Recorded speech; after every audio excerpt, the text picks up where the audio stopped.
میرا وقت ختم ہو گیا تے میں انشاءاللہ مرزے دے پوڑ کھول کے دستا اور آخر کے اندر میں طاہر احمد نو کہنا چاہنا کہ طاہر احمد یاد رکھو تم یہ نہ سمجھنا کہ ہم اہل سنت والجماعت کے علماء کو اغوا کر کے قتل کر کے پاکستان سے بھاگ کر آ گئے ہیں. یاد رکھو تم دنیا کے اندر جس جگہ بھی جاؤ گے اہل سنت والجماعت کے علماء تمہارا اتصال کریں گے, تمہارا پیچھا کریں گے اور تم یہاں پہنچ چکے ہو جس جگہ سے تمہارا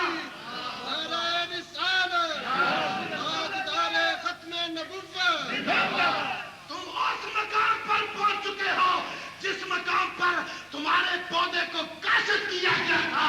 اور اہل سنت والجماعت کی حیثیت سے اعلان کرتا ہوں کہ یہ لندن تمہارا آخری قبرستان بنے گا. تمہاری دادی یہاں فاتحہ پڑھنے بھی نہیں آئی. مولانا صاحب کا ٹائم نہیں ختم ہوا, اللہ انہوں کی زندگی کو اور دراز فرمائے. خطاب کا ٹائم ختم ہوا سی. میں نہایت ادب سے عرض کروں گا کہ اہل سنت والجماعت کی مایہ ناز شخصیات علماء کرام مشائخ اعظام تشریف لا رہے ہیں. بالخصوص حضرت علامہ مولانا صاحبزادہ پیر حبیب الرحمان صاحب محمودی کی خدمت میں عرض کرتا ہوں کہ حضور برائے کرم اسٹیج پہ تشریف لے آئے. ماشاءاللہ تشریف لے آئے. اسی طرح حضرت مولانا سید محمد یاسین صاحب ان کی خدمت میں عرض کرتا ہوں وہ بھی اسٹیج پہ تشریف لے آئے. حضرت مولانا مفتی عبدالعزیز صاحب کی خدمت میں عرض کرتا ہوں وہ بھی اسٹیج پہ تشریف لے آئے. حضرت مولانا ریاض محمود صاحب کی خدمت میں عرض کرتا ہوں وہ بھی اسٹیج پہ تشریف لے آئے. حضرت مولانا عبدالرزاق صاحب سے عرض کرتا ہوں وہ بھی تشریف لے آئے. حضرت مولانا قاری جمیل احمد صاحب سے عرض کرتا ہوں کہ یہ جتنے علماء کرام ہیں اہل سنت والجماعت کے یہ تمام اسٹیج پہ جلوہ افروز ہوں. آج مشتاق مصطفیٰ اور شمع رسالت کے پروانے اپنے مشائخ اور اپنے علماء کی زیارت بھی کریں گے اور ان کے پیارے پیارے ملفوظات سے اپنے قلب و ذہن کو منور اور روشن بھی کریں گے. حضرات شمع رسالت کے پروانوں کے وفود آ رہے ہیں. ان قریب جو بڑا وفد ہے وہ آنے والا ہے انشاءاللہ. آج اہل سنت والجماعت کی وہ مایہ ناز مقتدر ہستیاں تشریف لا رہی ہیں کہ انشاءاللہ مولانا سعید احمد صاحب وہ بھی تشریف لے آئے. اللہ کریم ان علماء کرام و شیخ اعظام کا سایہ ہماری سر پہ قائم رکھے. تو میں پھر نہایت ادب سے عرض کرتا ہوں ہمارا ہر عالم شیر ہے, گیدڑ نہیں ہے. اللہ کی رحمت سے اگر گیدڑ ہوتے تو پھر آج کا یہ عظیم و شان ہم اجتماع یہاں منعقد نہ کرتے. ہمارے مشائخ اور ہمارے علماء نے جو ہمیں کردار دیا ہے سیدی اعلیٰ حضرت مولانا پیر سید مہر علی شاہ صاحب گولڈوی رحمت اللہ تعالیٰ علیہ ہمارے مقتدا ہے. ہمارے مقتدا سیدی حضرت مولانا علامہ پیر محدث علی پوری پیر سید جماعت علی شاہ صاحب رحمت اللہ تعالیٰ علیہ ہمارے مقتدا پیشوا ہے. یہ وہ علماء اور یہ وہ مشائخ ہیں میرے اور آپ سب کے امام اہل سنت علامہ شاہ احمد رضا صاحب فاضل بریلوی ہیں جنہوں نے ہندوستان میں سب سے پہلے 5 کتابیں مرزا قادیانی کے نام پہ لکھی جبکہ پوری دیوبندیت نیند کی اور میٹھی نیند سوئی ہوئی تھی. الحمدللہ علماء اہل سنت اور مشائخ اہل سنت کا جو کردار ہے مرزا قادیانی کے خلاف اور ہر جھوٹے اور دجال کے خلاف اور ہر گستاخ و بے ادب کے خلاف وہ سنہری حروف میں تحریک کے ایک وہ لوگ ہیں یعنی مرزا قادیانی جس نے علن اعلان حضور اکرم صلی اللہ علیہ وسلم کے بعد نبوت کا اعلان کیا. اور ایک وہ گروہ اور ایک وہ جماعت ہے جنہوں نے مرزا قادیانی کے لیے نبوت کی راہ کو کھولا, دروازہ کھولا. یہ بات صرف اشارے تک محدود نہیں رہنی چاہیے. اے شمع رسالت کے پروانوں ایک وہ دجال ہے جس نے نبوت کا دعویٰ کر کے قصر نبوت پہ ڈاکہ ڈالا. ایک وہ دجال ہے جس نے دوسرے دجال کے لیے قصر نبوت میں دروازہ کھولنے کی جسارت کی ہے. وہ دجال جس نے نبوت کا دعویٰ کیا وہ مرزا غلام احمد قادیانی ہے اور جس نے اس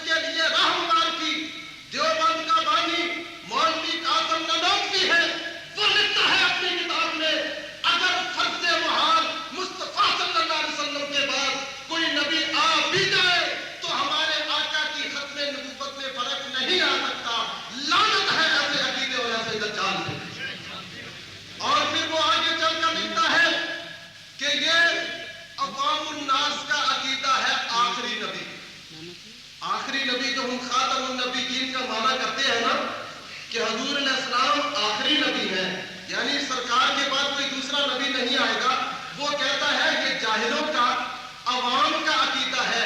لیکن میرے غیور مسلمان بھائیوں، شمع رسالت کے پروانوں، خاتم النبیین کی وہ تفسیر جو ختم المرسلین کی زبان اقدس سے نکلی ہے، ہم صرف اس تفسیر کو مانتے ہیں. وہ تفسیر کیا ہے؟ حضور فرماتے ہیں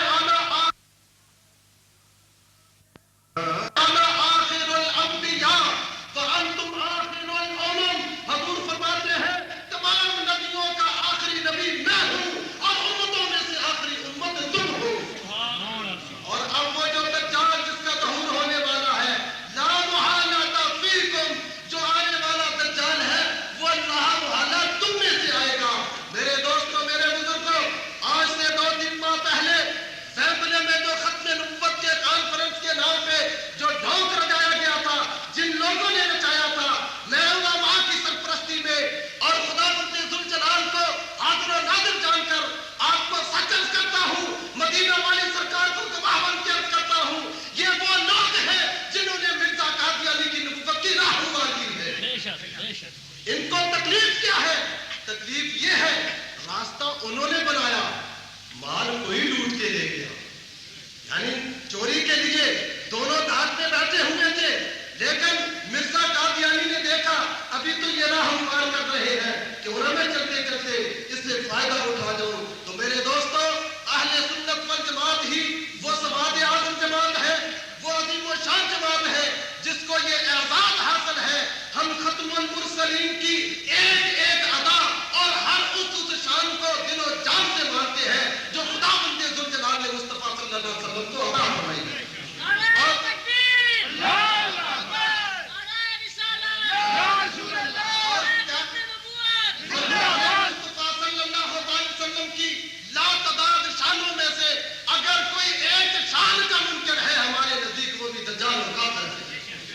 اس لیے عقیدہ اہل سنت بڑا واضح ہے.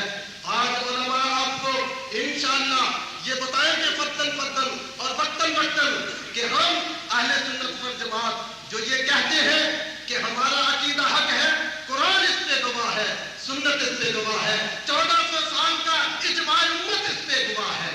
عوام کے سامنے ہماری جماعت کے مقتدر عالم حضرت مولانا علامہ مفتی محمد یونس کشمیری صاحب تشریف لاتے ہیں.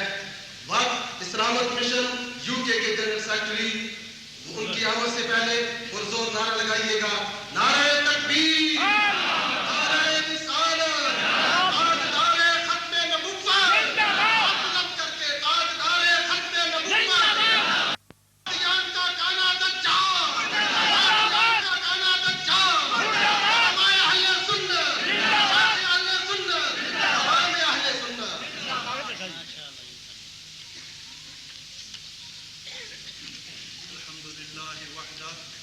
والصلاة والسلام على من لا نبي بعده. أما بعد فأعوذ بالله من الشيطان الرجيم. بسم الله الرحمن الرحيم. ما كان محمد صلى الله عليه وسلم أبا أحد من رجالكم ولكن رسول الله وخاتم النبيين. صدق الله مولانا العظيم. وبلغنا رسوله النبي الكريم الرؤوف الرحيم. إن الله وملائكته يصلون على النبي يا أيها الذين آمنوا صلوا عليه وسلموا تسليما. ومولانا محمد مبارك وسلم عليه صلاة وسلام عليك يا رسول الله، صلاة وسلام عليك يا حبيب الله. سب سے پہلے مشائخ کرام، علماء ذی شان کی خدمت میں مؤدبانہ سلام عرض کرتے ہوئے آپ سب مسلمان بھائیوں کی خدمت میں السلام علیکم ورحمۃ اللہ وبرکاتہ. آج اس عظیم الشان ختم نبوت کانفرنس میں آپ اور ہم سب تمام علماء اہل سنت، مشائخ اہل سنت، عوام اہل سنت حاضر ہیں اور بارگاہ نبوت میں حاضر ہیں. نگاہ نبوت ادھر لگی ہوئی ہے. ان نگاہوں کی رحمت بری چھاؤں میں بیٹھ کر ہم آج قصر نبوت کی حفاظت کا عہد کر رہے ہیں. بے شک اور جس طریقے سے قادیانیت کے شروع سے لے کر اور دیوبندیت کے شروع سے لے کر مشائخ نے، اہل سنت علماء نے، عوام نے ان دونوں قادیانی انجمنوں کا مقابلہ کیا، آج بھی کر رہے ہیں اور انشاءاللہ تا زندگی کرتے رہیں گے.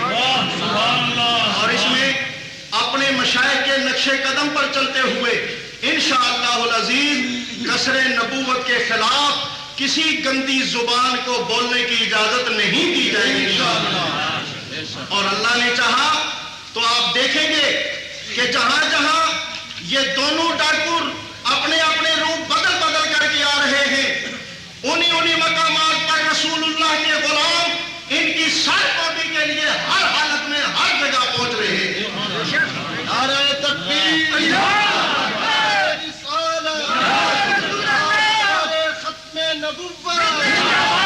میں ورلڈ اسلامک مشن کی طرف سے اپنے ساتھی جماعت اہل سنت کے قائدین کارکنان کو دل کی گہرائیوں سے اس کانفرنس کے انعقاد پر مبارکباد پیش کرتا ہوں. اور ساتھ ہی ساتھ میں صرف باہر سے آنے والے علماء کے وقت کو ملحوظ رکھتے ہوئے صرف چند باتیں عرض کروں گا. میں وقت زیادہ نہیں لوں گا اور آپ کو بھی زیادہ آپ اور علماء کے درمیان حال نہیں ہوں گا. پہلی بات تو یہ ہے، نبی کی چند نشانیاں ہیں، ان نشانیوں پر غور فرما لیں. پہلی نشانی نبی کی یہ ہے کہ اللہ کا بے شمار نشانیوں میں سے چند جو میں مقابلتاً قادیانی کے لیے عرض کر رہا ہوں وہ ہے، نبی کی سب سے بڑی نشانی ہے کہ وہ سچا ہوتا ہے. نبی کی دوسری نشانی بے شمار نشانیوں میں سے یہ ہے کہ نبی کسی حکومت کا کبھی ملازم نہیں ہوا. اور مرزا غلام احمد قادیانی سرکار انگریز کا غلام اور ملازم رہا اور اب تک ہے اور رہے گا. اس کی ضروریت 4 سال تک سیالکوٹ کی کچہری میں، تحصیل کے دفتر میں جو شخص ملازم رہا ہو، نبوت کی عظمت و شان یہ ہے کہ کسی نبی نے کسی حکومت کی ایک آن پر بھی نوکری قبول نہیں. دوسری بات کہ کسی نبی نے اپنی زبان مبارک سے اشعار نہیں کہے، شعر و شاعری نہیں کی. اور مرزا مردود نے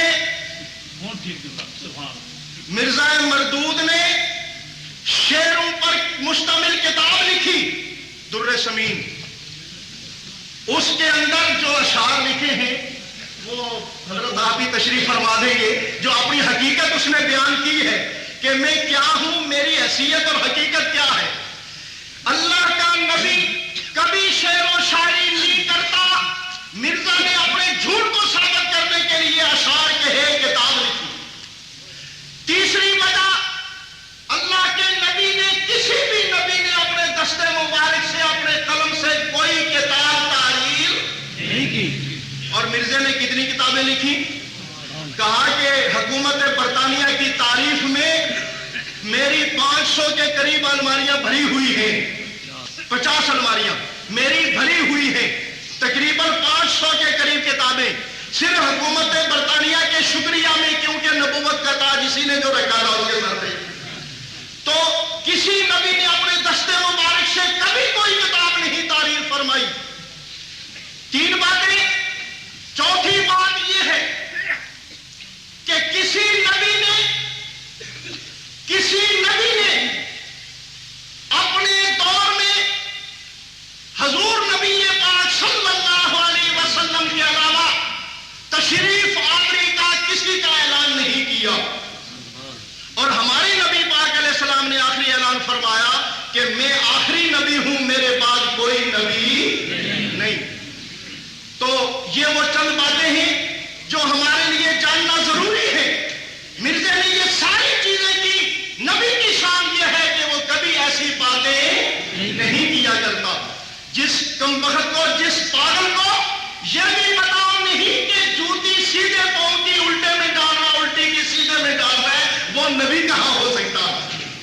نبی کو اس وقت نبوت ملتی جب وہ عقلاً ہر لحاظ سے کامل ہو، کسی مفسد العقل کو، فاسد العقل کو اور کسی بکھرے ہوئے خیالات والے شخص کو کبھی منصب نبوت پر فائز نہیں کیا جاتا. یہ امانت ایسی ہے کہ جو صرف اللہ جس کو چاہتا ہے عطا فرماتا. حضور نے فیصلہ فرما دیا میرے بعد کوئی نبی نہیں. ہم مسلمانوں کا اس پر بالکل ایمان ہے، اور نبی کریم علیہ السلام کے علاوہ کوئی بھی اگر نبوت کا دعویٰ کرے گا، چاہے وہ کسی حال میں ہو، چاہے وہ بروزی نبی بن کے آئے، ذلی نبی بننے کی کوشش کرے، دعویٰ کرے، مسیح موعود ہو. اور سب سے بڑی بات یہ مرزا صاحب نے تو چھوڑی کوئی شے نہیں. کہتا میں نبی بھی ہوں، مسیح بھی ہوں، مسیح موعود بھی ہوں، مہدی موعود بھی ہوں، میں مجدد بھی ہوں، اور میں مریم بھی ہوں، عیسیٰ بھی ہوں، میں عورت بھی ہوں، مرد بھی ہوں. سارے ٹھیکے لے لیے، دنیا میں کوئی شے چھوڑی نہیں. میری مائیں بہنیں بیٹھی ہیں، ورنہ ایک لفظ ایسا ہے کتابوں میں جو میں ابھی حض نہیں کر سکتا کہ میں مہینے کی بیماری میں بھی مبتلا ہوتا ہوں. سبحان اللہ. اب کیا کہہ سکتا.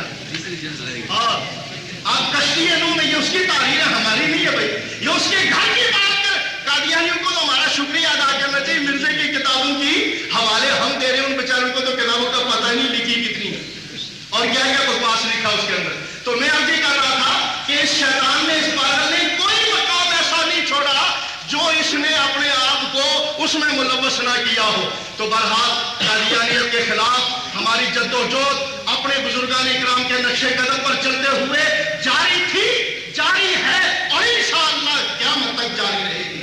اور جہاں یہ قادیانی سر اٹھانے کی کوشش کریں گے، اور قادیانیوں کے رہنما جو ہیں وہ اس جس مقام پر سر اٹھائیں گے، علماء اہل سنت، مشائخ اہل سنت، عوامی اہل سنت، انشاءاللہ تعالی ہر مقام، ہر جگہ، ہر میدان میں انشاءاللہ ان کا مقابلہ کرتے رہیں گے. والسلام علیکم. کسی ہو بیان کریں. بنگلہ دیش سے آئے ہوئے قافلہ اہل سنت کے سربراہ جناب حضرت مولانا علامہ مفتی ریاض الدین صاحب کی خدمت میں عرض کرتا ہوں کہ وہ شمع رسالت کے پروانوں کو خطاب فرمائیں. نعرہ تکبیر. مشاہد کرام، علماء کرام کی محمد سے وفا تو نے تو ہم تیرے ہیں، کہ محمد سے وفا تو نے تو ہم تیرے ہیں. یہ جہاں چیز ہے کیا لوح قلم تیرے ہیں.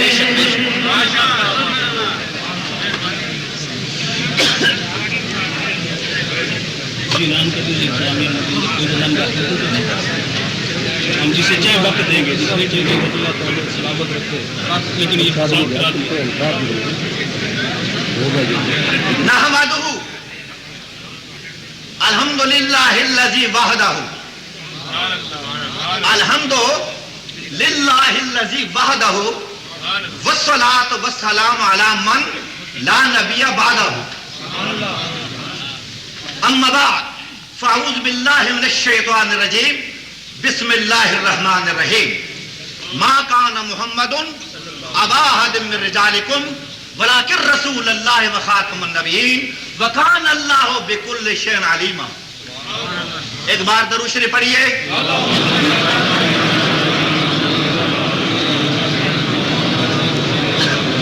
میں نے یہ عرض کیا تھا، جملہ پورا نہیں کیا تھا، ایک جملہ ادا ہوا تھا، اس جملے کو پھر شروع کرنا چاہتا ہوں. میں نے یہ عرض کیا تھا کہ میں بالکل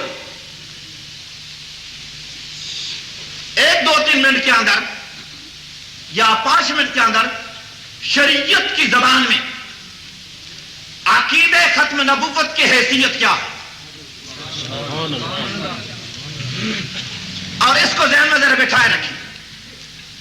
یہ کہا جائے کہ یورپ کے اندر ختم نبوت کانفرنس منانے کی ضرورت کیا. میں یہ عرض کرنا چاہتا ہوں ضرورت نہ تھی. ہم ہم تو حضور علیہ الصلوۃ والسلام کی میلاد و سیرت کے جلسے منعقد کیا کرتے تھے، ہم نے کسی کو نہیں چھیڑا، لیکن جب مسلمانوں کی عقیدے قطعیہ کو، مسلمانوں کے ایک متفقہ عقیدہ کو کوئی اگر چیلنج کر لے زمین پر، مشرق میں ہو، مغرب میں ہو، دنیا کے کسی حصے میں ہو، جہاں مسلمان حضور کا عاشق موجود ہوگا ضرور اس کا دفاع کرتا رہے گا۔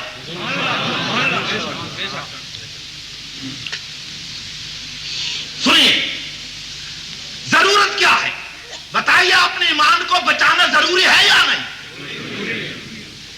ایمان کا بچاؤ ضروری ہے، اور اس لیے قبر و قیامت میں عذاب الہی سے بچنے کا ذریعہ واحد صرف ایمان ہے۔ ایمان ہے تو بچاؤ ہوگا، ایمان نہیں تو کچھ بھی کام نہ آئے۔ سنیے، قرآن کی آیات صریحہ، قرآن کی واضح آیتوں میں، احادیث متواترہ میں، میرے حضور کے ارشادات احادیث متواترہ میں، اور تیسرے درجے پر علماء امت، اجماع امت، اجماع صحابہ کرام، ان تینوں اللہ کی واضح آیتیں، میرے حضور علیہ الصلوۃ والسلام کے متواتر مسلسل حدیثیں اور امت کے اجماع و اتفاق کے نظریے کے تحت عقیدہ ختم نبوت اسلام کا قطعی یقینی عقیدہ ہے۔ عقیدہ ختم نبوت اسلام کے اندر اس طرح ضروری عقیدہ ہے جس طرح خدا کو ایک ماننا ضروری ہے اور پیارے مصطفیٰ کو رسول ماننا ضروری ہے، اسی طرح پیارے مصطفیٰ علیہ الصلوۃ والسلام کو آخری نبی ماننا بھی ضروری ہے۔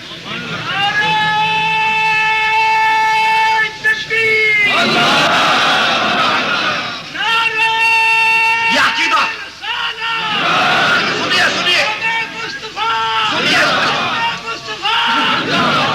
تاجدار ختم نبوت، تاجدار ختم نبوت، تاجدار ختم نبوت، تاجدار ختم نبوت، تاجدار ختم نبوت، میرے حضور علیہ الصلوۃ والسلام ختم نبوت کے تاجدار ہیں، پیارے مصطفیٰ نبوت کے کیا ہے؟ تاجدار ہے۔ اب آئیے، حضرت ابو بکر صدیق، آپ کہیں گے قرآن کی آیت کے حوالہ دیا تو قرآن کا کوئی دلیل دے دو، تو سنیے، یہ آیت کریمہ ہے، سامنے لکھی ہوئی ہے، ما کان محمد، اللہ تعالیٰ فرماتا ہے میرے محمد، ما کان محمد ابا احد من رجالکم، یہ کسی آدمی کے باپ نہیں، بچے کی بات نہیں آئی، ابنائکم نہیں آئے، من رجالکم آئے، رجل کہتے ہیں مرد کو، فرمائے کسی مرد کے باپ نہیں، میرے حبیب علیہ الصلوۃ والسلام کسی مرد کے باپ نہیں۔ ما کان محمد ابا احد من رجالکم، اے اللہ پھر اگر باپ نہیں تو یہ حضرت حضور علیہ الصلوۃ والسلام کے جو بیٹے صاحبزادے تھے چھوٹے، ان کے باپ تو ہیں، فرمائے من رجالکم، ابنائکم نہیں، وہ تو بچے تھے، اور ہم رجل کہتے، رجل مرد کو کہتے ہیں، میرے حبیب علیہ الصلوۃ والسلام کسی مرد کے باپ نہیں، اور باپ کی نفی کیوں کر دی؟ ایک شبہ پیدا ہوتا ہے کہ جب باپ نہیں، باپ تو شفقت کرتا ہے، مہربان ہوتا ہے، جسمانی باپ نہیں تو اس کا مطلب ہے حضور مہربان بھی نہیں امت کے اوپر، امت کے اوپر مہربان نہیں، تو فرمایا ولکن رسول اللہ، یہ کسی کے جسمانی باپ نہیں مگر ساری کائنات کے باپوں کے روحانی باپ ہیں، رسولوں کے بھی باپ، نبیوں کے بھی باپ، خود آدم علیہ السلام جو ابو انسان کہلائے جاتے ہیں ان کے بھی روحانی باپ، فرمائے باپوں کے باپ پیارے مصطفیٰ، کیوں؟ روحانی رسالت، ہر رسول اپنے امتی کا روحانی باپ ہوتا ہے، ہر نبی اپنے امت کا روحانی باپ ہوا کرتا ہے۔ اب مسئلہ ختم ہو گیا، جب حضور کی رسالت ثابت ہو گئی تو یہاں پر نبوت کا ذکر کیوں آیا؟ ولکن رسول اللہ، اللہ کے رسول ہیں، تو خاتم النبیین کا ذکر کیوں آیا؟ رسالت خاص ہے، رسول اس کو کہتے، سنیے، رسول اور نبی اس میں ذرا فرق سمجھ لیجیے. رسول اس کو کہتے ہیں جس کے پاس نئی کتاب ہو، اللہ کی طرف سے نئی کتاب آئے. اور نبی ہوتا ہے کہ اس کے پاس کتاب ہو یا نہ ہو، یہ عام ہوتا ہے. جب اللہ نے فرمایا کہ میرے پیارے حبیب رسول ہیں تو پھر نبوت کے ذکر کرنے کی کیا ضرورت تھی؟ تو فرمایا اس لیے کہ رسالت کے لحاظ سے تو حضور رسول ہیں کہ قرآن نئی کتاب ان کے پاس آئی ہے، لیکن خاتم النبیین کا ذکر فرما کر بتا دیا کہ ایسے لوگ بھی آئیں گے ختم نبوت کا جھوٹا دعویٰ کریں گے. پیارے حبیب تو رسول بھی ہے مگر سارے نبیوں کے روحانی باپ بھی ہے، اور تو آخری نبی ہے، لہذا رسالت کے لحاظ سے حضور آخری رسول ہے اور نبوت کے لحاظ سے مصطفیٰ خدا کے آخری نبی ہے. اچھا یہ تو تھا ترجمہ. اب شرعی لحاظ سے ایک نقطہ بیان کر کے ختم کرتے ہیں. ایک بات ضرور شریف، فرعون کا نام سنا ہے آپ نے؟ فرعون کا نام سنا ہے؟ سنائیے، فرعون کافر تھا یا نہیں؟ مسیلمہ کذاب کیا تھا؟ حضور کے زمانے میں نبوت کا اعلان کرنے والا مسیلمہ کذاب وہ بھی کافر تھا. یہ فرق بیان کرنا ہے، فرعون کا کفر زیادہ تھا یا مسیلمہ کذاب کا کفر زیادہ تھا؟ میں آپ سے سوال کرتا ہوں. اللہ فرماتا ہے کہ فرعون کافر ہے اور مسیلمہ کذاب کا ذکر قرآن میں نہیں آیا کیونکہ یہ تو بعد میں آیا. اب فرق یہ بیان کرنا ہے. لوگ کہتے ہیں ختم نبوت کی کانفرنسیں کیوں کرتے ہو؟ سنیے جواب. فرعون کافر تھا اور مسیلمہ کذاب نے حضور کے زمانے میں نبوت کا اعلان کیا. یہودی کافر تھے اور ہیں، اور عیسائی بھی کافر تھے اور ہیں. تو اب مسئلہ پیدا یہ ہوا کہ صدیق اکبر جب خلیفہ ہوئے تو چاہیے یہ تھا کہ عیسائیوں کا مقابلہ کرتے، یہودیوں سے لڑائی لڑتے. اے ابو بکر صدیق امیر المومنین، آپ نے عیسائیوں کو چھوڑا، یہودیوں کو چھوڑا اور مسیلمہ کذاب کو لے کر اس کے ساتھ جہاد شروع کر لیا. چاہیے یہ تھا کہ ان سے پہلے لڑائی ہوتی، جو کھلے کافر تھے مسیلمہ کذاب کو چھوڑ لیتے. لیکن فرمایا نہیں، آنے والے انسانوں قیامت تک صحابہ کرام کے اجماع اتفاق تمہارے لیے ضروری عقیدہ ہے.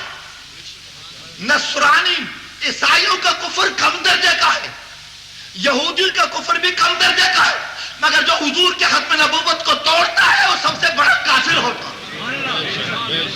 حضور کے ختم نبوت کا توڑنے والا سب سے زیادہ کافر ہوتا ہے. فرمایا عمر فاروق عیسائیوں کو چھوڑو، یہودیوں کو چھوڑو، میرے نزدیک بڑا کافر وہ ہے جو مصطفیٰ کے ختم نبوت کی دیوار کو توڑتا ہے. فرماؤ جہاد کے لیے خالد بن ولید سیف اللہ اس کو سپہ سالار مقرر کر دیا اور مسیلمہ کذاب کے 40,000 کتنے 40,000 ماننے والے. لڑائی ہوتی ہے. اے خالد بن ولید، خدا آپ جیسا جذبہ ان مسلمانوں کے بھی عطا فرما دے. لڑائی شروع ہوتی ہے. 28,000 مسیلمہ کذاب کے ماننے والوں کو قتل کیا گیا. ہاں باقی جو تھے انہوں نے ہتھیار ڈال دیے، مال کو غنیمت بنایا گیا. صدیق اکبر نے فرمایا شکر الحمدللہ کہ بڑے کافر کو میں نے قتل کروا دیا. اب بتائیے، اے ابو بکر صدیق عیسائیوں کو پہلے ختم فرماتے، یہودیوں سے لڑائی لیتے، انہوں نے اس لڑائی کو پیچھے کیا، مسیلمہ کذاب کو پہلے لیا، بتا دیا کسی زمانے کے اندر ختم نبوت کے توڑنے والا آ جائے مسلمانوں پہلے اس کا مقابلہ کرو. یہ عقیدہ مل گیا. اللہ تبارک و تعالیٰ کے پیارے صدیق اکبر پر لاکھوں رحمت نازل فرما دی، جس نے ہمیں یہ بتا دیا کہ اگر مسیلمہ کذاب آ جائے اس کو بھی قتل کر لو. اگر مسیلمہ کذاب ہو یا مسیلمہ پنجاب ہو، مسیلمہ کذاب ہو یا مسیلمہ پنجاب ہو، صدیق کی نگاہ میں سب سے بڑے کافر ہیں. پہلا مقابلہ ان سے کرو، بعد کا مقابلہ دوسروں سے کرو. یہ ہے اسلام کا ضروری عقیدہ جس کے خاطر آج ختم نبوت کی کانفرنس منعقد ہوئی ہے اور میں تشریح کو چھوڑ لیتا ہوں، آیت کے ترجمے کے علمی نکات کو بھی چھوڑ لیتا ہوں اور صرف چند دوستوں کے تسلی کے لیے دو چار باتیں اسلام کا ضروری عقیدہ پیش کر دیا. اور اللہ تبارک و تعالیٰ اہل سنت و جماعت نے جو ہمیں یہ عقیدہ عطا فرمایا اسی پر ہمیں ہماری اولاد کو آخر تک زندہ رہنے کی توفیق عطا فرمائے. یہ تھی خاتم النبیین کی تفسیر جو مفتی صاحب نے شرعی حیثیت بیان فرمائی ہے.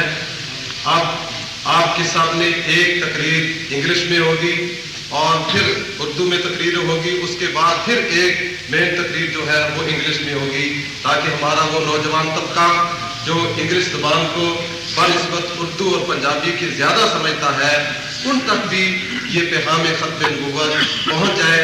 جماعت اہل سنت نے خصوصیت سے اس کا اہتمام کیا. نعرہ تکبیر. کوئی بھی 2-5 منٹ سے زیادہ لینے کی ہمیں پھر میں کھڑا ہو جاتا ہوں. آپ بھی محسوس کرتے ہیں کہ شاید مجھے کھڑے ہونے کا بڑا چاہ ہے، مجھے کوئی چاہ نہیں. میں چاہتا ہوں کہ مغرب تک آپ کا یہ پروگرام احسن طریقے سے ختم نبوت کے دیوانوں اور شمع رسالت کے پروانوں کا جو یہ انجام پذیر ہو. تو اس لیے اب میں بلا تاخیر محمد سلیم اختر صاحب سے ریکویسٹ کروں گا کہ وہ 2-3 منٹ کے لیے تشریف لائیں. مولانا آپ کی ٹائم کا خیال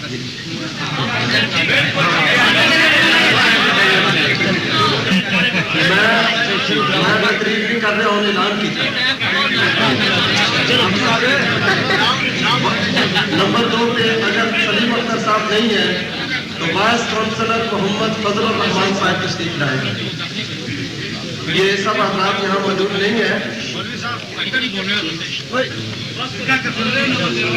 اب آپ کے سامنے حضرت مولانا علامہ مفتی ریاض الدین صاحب صرف 5 منٹ کے لیے تشریف لاتے ہیں. نعرہ تکبیر، نعرہ رسالت، نعرہ ختم نبوت.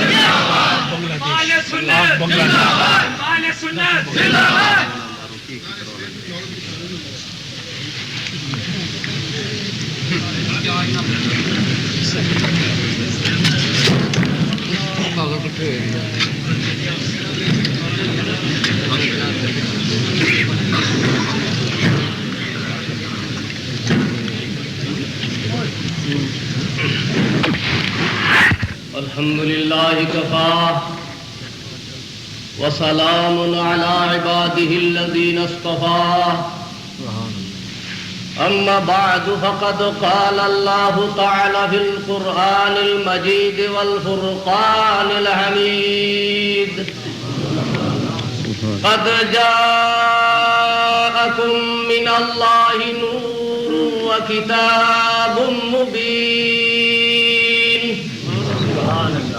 وقال النبي صلى الله عليه وسلم من فسر القرآن برأيه فقد كفر. وقال النبي صلى الله عليه وسلم في رواية الأخرى سيكون في آخر الزمان دجالون كذابون يأتونكم من الأحاديث بما لم تسمعوا أنتم ولا آباؤكم فإياكم وإياهم لا يضلونكم ولا يفتنونكم أنا بريء منهم وهم بريء مني. وفي رواية أخرى لا يقوم الساعة حتى يدعون 30 دجالون كذابون كلهم يزعم أنهم نبي ولكن أنا خاتم النبيين لا نبي بعدي. وقال الله تعالى بشان حبيبه مخبرا وآمرا إن الله وملائكته يصلون على النبي يا أيها الذين آمنوا صلوا عليه وسلموا تسليما.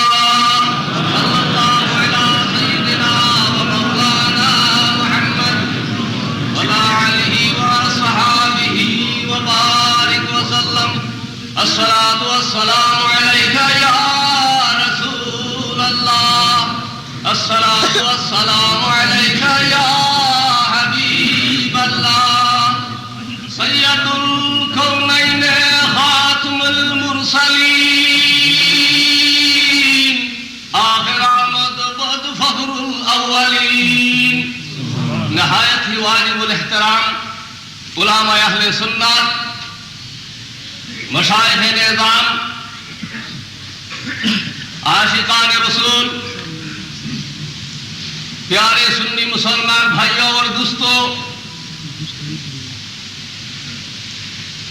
احقار، بندائے ناصب،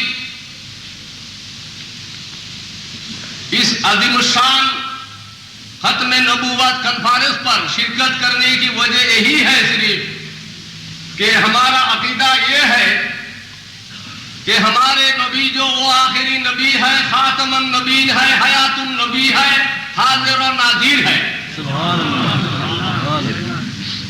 یہ عقیدہ جب ہے، میں اگر سے اہل لسان نہیں ہو، وہ بنگالی زبان والے ہو، لیکن یہ جب کہ میرا عقیدہ ہے کہ ہمارا نبی حیات النبی زندہ ہے، وہ حاضر و ناظر ہے، اگر اس ختم نبوت کانفرنس منعقد کیا اور میں اس میں برطانیہ میں رہ کر شرکت نہ کروں تو وہ شاید ہمارے آقا و مولا ہم پر اگر بیزار ہو جائے، اس لیے میں علماء حضرت کی پاس یہ حاضری دیا، تقریر کے لیے میں حاضر نہیں ہوا۔ نعرہ تکبیر، نعرہ تکبیر، نعرہ رسالت، نعرہ رسالت، رسول اللہ۔ قرآن کریم کی جو آیات ہے، یہ قرآن کریم کو سمجھنے کے لیے سب سے پہلے رب العالمین نے ہمارے نبی کو نور فرمایا کہ جاءکم من اللہ نور، یہ قد حرف تحقیق لا کر یہ اشارہ کیا ہے کہ ہمارا نبی جو ہے نور ہے، اور نور کی بات کتاب کا ذکر کیا، کیونکہ کتاب اگر امریکی کی نظر سے کتاب دیکھو، برطانیہ کی نظر سے کتاب دیکھو، دیوبندی نزدی نظر سے کتاب دیکھو، یہ کتاب کی صحیح معنی سمجھ میں نہیں آ سکتی۔ اس لیے کتاب کو اگر سمجھنا ہے، کتاب کو اگر سمجھنا ہے، یہ قرآن کو اگر سمجھنا ہے تو محمدی نور سے دیکھو۔ قرآن کو اگر سمجھنا ہے تو مودودی کی نظر سے قرآن سمجھنا نہ چاہیے۔ قرآن کو اگر سمجھنا ہے تو صحابہ کرام نے جو تفسیر کیا ہے، وہ آقا و مولا تاجدار مدینہ نے جو تفسیر کیا ہے، ائمہ دین مجتہدین نے جو تفسیر کیا ہے، مجددین نے جو تفسیر کیا ہے، یہی تفسیر قابل قبول ہے۔ میں تو اتفاقی طور پر علماء اہل سنت کی طرف سے کی طور پر یہ کہہ دیتا ہو کہ ہمارے 7 کروڑ بنگالی، بنگلہ دیش وہ بال دے دیگر مشرقی پاکستان تھا، ابھی فی الحال بنگلہ دیش بن گیا، اگرچہ بنگلہ دیش ہے لیکن وہ عقیدہ کی لحاظ سے ہم بنگلہ دیش یا عرب ہو، پاکستان ہو، یورپ ہو، ترکی ہو، یوں تو ہم یہ نہیں سمجھتے کہ ہم تو عقیدہ کی لحاظ سے جس لسان کا بھی ہو، جس وطن کا بھی ہو، اسی سے ہم ہمارے احترام ہے، اسی کو ہم وہ تعظیم کرتے ہیں۔ علماء اہل سنت و عوام الناس جو سنی جماعت کے ساتھ جو تعلق ہے، ان سب کے ساتھ ہمارا دلی تعلق ہے۔ اس لیے میں یہی تقریر کے لیے آج حاضر ہوا، یہ میں آپ حضرتوں سے دعا کے لیے، اور جو آخری نبی ہے، خاتم النبیین ہے، جو اتفاقی طور پر اہل سنت، یہ جو قرآن کی دلائل ہے، اجماع امت ہے، جس پر یہ رسول خاتم النبیین کا معنی تمام ائمہ دین نے، تمام مفسرین کرام نے آخری نبی لیا ہے۔ اور یہ جو ہمارے جو ایران نشر صاحب کی جو سیکریٹری ہے، جو کہا ہے کہ میں اور ایک بات عرض کر دیتا ہوں، میں تو فتوی دارالعلوم دیوبند میں بھی ایک لفظ دیکھا ہے، انہوں کے پاس لکھا ہوا ہے، آج کل اگر کوئی شخص یہ کہے کہ مجھے خواب کی طور پر یا الہامی طور پر یہ بتایا گیا تو یہ قابل قبول نہیں ہے، یہ بدرخوردہ مدعی نبوت ہے۔ تو میں تو دیکھتا ہوں رسول پاک نے فرمایا کو صرف دجال نہیں ہے، وہ کذاب پیدا ہوگا، دجال پیدا ہوگا، وہ چیز دجال ہے جو نبوت کی دعویٰ کرے گا۔ ان میں سے ہم یہی فخر کی ضرور کہہ دیتا ہوں کہ ہمارے ملک بنگال سے تو کوئی نبوتی دعویٰ نہیں کیا، اگرچہ دنیا میں کسی حصے سے نبوتی میں دعویٰ کرے، اس کے ساتھ مقابلہ کے لیے ہم ہر وقت جان و مال قربان کر کے تیار ہے اس کے ساتھ جہاد کرنے کے لیے۔ اس لیے وہ یہی بات عرض کر دیتا ہو کہ آپ لوگوں کے ساتھ ہمارا تعلق ہے، وہ ختم نبوت کا مسئلہ اتفاقی مسئلہ ہے، اس لیے ہم صرف وہ کنفرنس میں شرکت کیا ہے، میرے لیے دعا کرنا، جو میں نے غلطی کیا اور ٹائم کو زیادہ خرچ نہیں کرنا چاہتا ہوں۔ وآخر دعوانا ان الحمدللہ رب العالمین۔ لوری نے کہا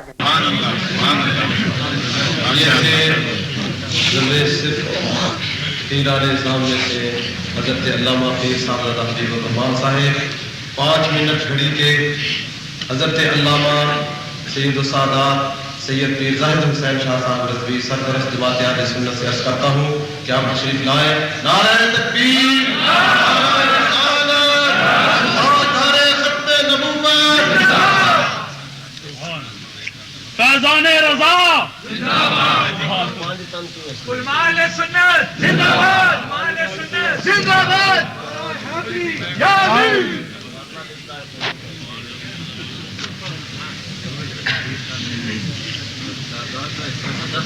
بالکل نہ دے اللہ نہیں کوئی دل سرمداری نہیں سکتا۔ اس ماحول میں میں نے زندگی کا کچھ حصہ گزارا ہے اور میرے آقا نعمت، میرے استاذ محترم محسن سنیہ حضرت علامہ ابو الفضل محمد سردار احمد قدس سر العزیز، جن کی نظر کرم نظر عنایت ہے، آپ کا دستور یہ تھا کہ جب بھی کوئی تبرک جامعہ میں آتا تو آپ جتنے بھی سادات تھے ان کو ڈبل دیا کرتے تھے کہ یہ خداوند قدوس نے ان کا ڈبل حصہ رکھا ہے، لہذا یہ عطا کردہ یہ حق ہے، اسے میں استعمال کروں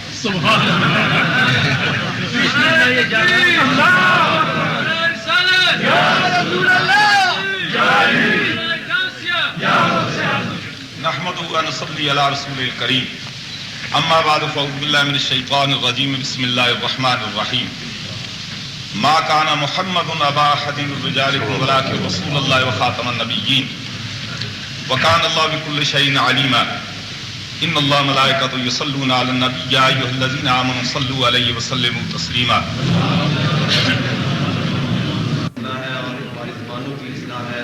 اب میں حضرت علامہ مولانا صاحبزادہ پیرزادہ امداد حسین صاحب کی خدمت میں عرض کروں گا کہ آپ وقت کا خیال رکھتے ہوئے یاد رہے پیرزادہ صاحب مرکزی جماعت اہل سنت کے مرکزی قائد ہیں۔ نعرہ تکبیر، نعرہ رسالت، نعرہ ختم نبوت، علماء سنت زندہ باد، علماء سنت زندہ باد۔ عوام اہل سنت، ہم آپ کے ساتھ زندہ ہیں، آپ نہیں تو ہم بھی مردہ ہیں۔ سبحان اللہ۔ نحمده ونصلي على رسوله الكريم بسم الله الرحمن الرحيم قال رسول الله صلى الله عليه وسلم إن النبوة والرسالة قد انقطعت فلا نبي بعدي ولا رسول بعدي أو كما قال النبي صلى الله عليه وسلم۔ واجب التعظیم علماء کرام، مشائخ اعظام اور معزز سامعین، جیسا کہ آپ جانتے ہیں کہ یہ عظیم کانفرنس ختم نبوت کے سلسلہ میں منعقد ہوئی ہے۔ یورپ بھر کے جید علماء کرام تشریف فرما ہے اور ہماری یہ خوش قسمتی ہے کہ حسن اتفاق سے قبلہ سجادہ نشین آستانہ عالیہ شرک و شریف بھی تشریف فرما ہے اور حضرت پیر حامد علی شاہ صاحب بھی حسن اتفاق سے تشریف لے آئے ہیں۔ میں ان کا بیان سننے کے لیے سراپا انتظار ہوں، لیکن حکم کے مطابق وہی 5 منٹ کے اندر اپنی گزارشات ختم کروں۔ معزز سامعین، ختم نبوت مسلمانوں میں آپس کا اختلافی مسئلہ نہیں ہے، سبحان اللہ، بلکہ یہ حق اور باطل اور کفر اور اسلام کا اختلافی مسئلہ ہے۔ کیوں؟ ایک نبی ہو اور ہم اسے نبی نہ مانے تو ہم کافر ہو جاتے ہیں، بعین ہی اسی طرح ایک شخص نبی نہ ہو ہم اسے نبی مان لیں تو بھی کافر ہو جاتے ہیں۔ اسی لیے صحابہ کی جماعت نے متفقہ فیصلہ کیا کہ مسلمہ کذاب دائرہ اسلام سے خارج ہے۔ سبحان اللہ، سبحان اللہ۔ اسی طرح علماء اسلام اور پاکستان کی قومی اسمبلی نے بھی یہ فیصلہ کیا کہ مرزا قادیانی بھی دائرہ اسلام سے خارج ہے۔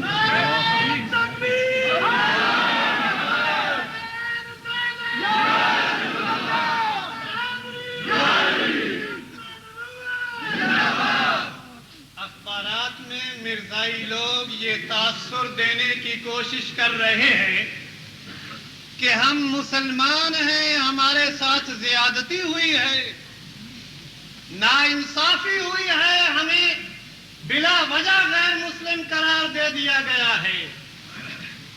یہ ان کی بات آپ پہ اثر نہیں کر سکتی، لیکن یہ جو نئی جنریشن جو اس آزاد ماحول میں پرورش پا رہی ہے، اگر اسے یہ کہا جائے کہ یہ کافر ہیں، وہ کہتے ہیں جب ان کا دعویٰ ہے ہم مسلمان ہیں تو تم ثابت کرو وہ کیوں کافر ہیں۔ اب علماء کرام نے علمی نکات بیان کیے، میں عوامی نکات بیان کروں گا تاکہ آپ یاد کر کے اپنے بچوں کو پہنچائیں کہ وہ کیوں کافر ہیں۔ یہ چند حوالے میں محمدیہ بک سے نوٹ کر کے آیا ہوں، وہی ریڈ کر کے آپ سے رخصت ہو جاؤں گا۔ اب آپ ان حوالوں کو اپنے ذہنوں میں جگہ دیں اور اپنے بچوں کو پہنچائیں کہ وہ کیوں کافر ہیں۔ سب سے پہلا حوالہ آئینہ کمالات پیج 565۔ مرزا قادیانی کہتا ہے میں نے خواب میں دیکھا کہ میں خدا ہوں، اندھیرے کو اندھیرے میں بہت دور نبی کا خواب سچا ہوتا ہے، اگر نبی ہو، نبی کا خواب سچا ہوتا ہے بفرض محال۔ اگر مرزا قادیانی کو نبی مان لیا جائے تو اس کے اس خواب کی کیا تعبیر کرو؟ اللہ، میں نے خواب میں دیکھا I saw in dream that I am God۔ الیاذ باللہ۔ آئینہ کمالات صفحہ 565 یاد رکھیے۔ اور دوسرا خطبہ الہامیہ صفحہ 23۔ اوتیت صفت الافناء والاحیاء من رب العالمین۔ الیاذ باللہ۔ مرزا کہتا ہے مجھے خدا کی طرف سے بندوں کو مارنے اور زندہ کرنے کی طاقت دی گئی۔ نمبر 3، سچا خدا وہی خدا ہے جس نے قادیان میں اپنا رسول بھیجا۔ دافع البلا صفحہ 11۔ یہ یاد کرنے کی چیز ہے۔ یہ پہنچائیں اپنے بچوں کو، صرف یہ کہہ دینا کہ اس نے نبوت کا دعویٰ کیا ہے نئی جنریشن کے لیے کافی نہیں۔ اسے یہ بتاؤ کہ یہ ان کی کتابوں میں لکھا ہے کہ سچا خدا وہی خدا ہے جس نے قادیان میں رسول بھیجا، تو اس خدا کو کیا کرو گے جس نے مکہ میں ختم المرسلی بھیجا؟ پاکستان کی قومی اسمبلی نے جو کافر کرا دیا، کوئی وہاں سارے علماء بیٹھے تھے؟ چند علماء تھے گنتی، سارے عوام کے نمائندہ تھے۔ جب انہوں نے یہ خرافات سنی تب انہوں نے یہ فیصلہ صادر۔ یہ بچوں تک پہنچانے کی ضرورت ہے۔ نمبر 4، وہ مسیح موعود جو آخری زمانے کا مجدد ہے، وہ میں ہی ہوں۔ حقیقت الوحی صفحہ 194۔ آگے سنیے، میں وہی ہوں جس کا سارے نبیوں کی زبان پر وعدہ ہوا تھا۔ فتاوی احمدیہ جلد اول صفحہ 51۔ آگے سنیے، جو کوئی میری جماعت میں داخل ہو گیا وہ صحابہ میں داخل ہو گیا۔ خطبہ الہامیہ صفحہ 171۔ آگے سنیے، جو شخص مجھ میں اور نبی مصطفیٰ میں فرق کرتا ہے اس نے مجھے نہیں جانا اور مجھے نہیں پہچانا. آگے سنیے. منم مسیح زمان، منم کلیم خدا، منم محمد و احمد کے مجتبی. کہتا ہے میں ہی مسیح زمان ہوں، میں ہی کلیم خدا ہوں، میں ہی محمد ہوں، میں ہی احمد ہوں، میں ہی مجتبی ہوں. لعنت اللہ. آگے سنیے. ابن مریم کے ذکر کو چھوڑو، اس سے بہتر غلام احمد ہے. اب آپ نے دیکھا، یہ میں نے چند صرف شاہ سرخیاں آپ کو بتائی ہیں، اگر یاد رہ جائیں تو نئی جنریشن کے لیے کافی ہے. وہ اس کی سچی بات بھی بتا دے جو اس نے ٹھیک بات کی ہے. تو اس کتاب سے میں لکھا، وہ کہتا ہے میں وہ آر ہوں انسان. پوری کر دے. میں چھوٹا سا مولوی ہوں جو کچھ یاد کر کے آئے ہوں مجھ سے سنا. آخری بات سنتے جائیے. آپ نے دیکھا اس مرزا قادیانی نے کتنے دعوے کیے. کبھی تو کہتا ہے میں محمد ہوں، کبھی کہتا ہے احمد ہوں، کبھی مسیح زمان، کبھی کلیم خدا، کبھی مجدد، اور کبھی کہتا ہے عیسیٰ علیہ السلام فوت ہو گئے ہیں، اب میں مسیح زمان ہوں. قادیانی سن لو، ہمارا عقیدہ ہے کہ عیسیٰ علیہ السلام زندہ ہے بفرض محال. اگر یہ مان لیا جائے کہ وہ زندہ نہیں ہے تب بھی تیری نبوت کی گنجائش نہیں. ایک دیہات میں ایک یتیم غریب بچہ رہتا تھا. اس نے اپنی امی سے پوچھا، امی یہ دیہات کا نمبردار فوت ہو جائے تو اس کے بعد کون بنے گا؟ وہ جو بیچارہ غریب جو تھا اپنی غربت کا علاج تلاش کر رہا کہ شاید کہیں میری باری بھی آ جائے. ماں نے کہا بیٹا یہ مر جائے تو اس کا بیٹا نمبردار بنے. اس نے کہا امی اگر بیٹا بھی مر جائے. اس نے کہا اس کے بیٹے کا کوئی اور بھائی بن جائے گا. امی اگر وہ بھی مر جائے بھائی اس کو کوئی اور دیہات کا امیر آدمی بنا دیا جائے گا. اس نے کہا اگر وہ امیر بھی مر جائے. ماں نے کہا اچھا میں سمجھ گئی، تیری مرضی یہ ہے کہ تیری باری کب آئے گی. ماں کہتی ہے بیٹا تو غریب ہے، سارا دیہات فوت ہو جائے تیری نمبرداری کی باری نہیں آ سکتی. مرزا قادیانی تیرے اندر نبوت کا کوئی ذرہ بھی نہیں ہے، چاہے سارے نبی فوت آج ہو جائے تب بھی تیری نبوت کی گنجائش نہیں.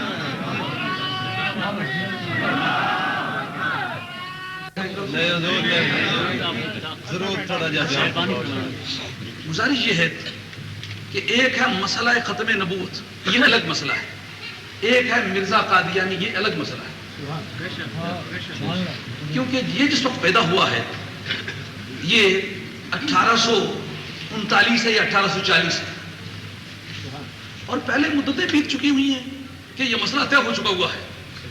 تو مسلمانوں کی 1200-1300 برس کی زندگی جو ہے وہ پہلے سے اپنی تاریخ بنا چکی ہوئی ہے. اور خود اگر صاحب تفسیر کے سامنے یہ مسئلہ پیش نہ ہو چکا ہوا ہوتا تو پھر کسی نئے مفسر کی ضرورت تھی.